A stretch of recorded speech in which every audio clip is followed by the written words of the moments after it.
Hello mga ka-foodie! Gawa naman tayo ng short video of Chicken Katsu Curry or Wagamama Chicken Katsu Curry. Sa mainit na pan, nilagay ko na yung butter. I-melt lang natin yan.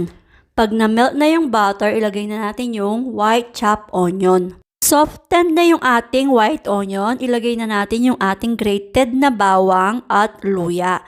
So, 1 tablespoon each part.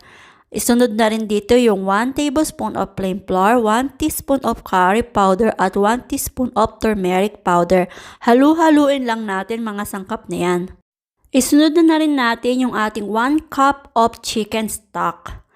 Slowly added lang hanggang malagay lahat yung ating chicken stock. Lagay na rin natin yung ating 1 teaspoon of honey at 1 tablespoon of soy sauce. So halu-haluin lang natin. Isunod na rin natin yung ating 1 can of coconut milk.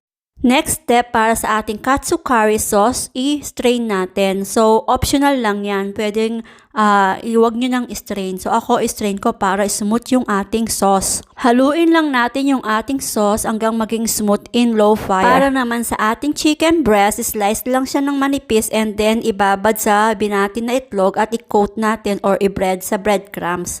So ulit-ulitin lang natin and then i-fried natin both side hanggang mag-brown.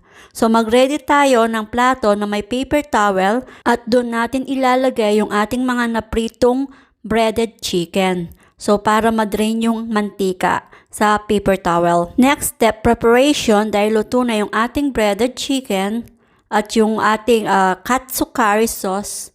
Meron ako ditong cauliflower at green leaves sa ating plato at ikakat lang natin ng pahaba yung ating nalutong mga manok. And then isunod natin yung ating katsu curry sauce. Ilagay lang natin sa taas ng ating breaded chicken na na-slice.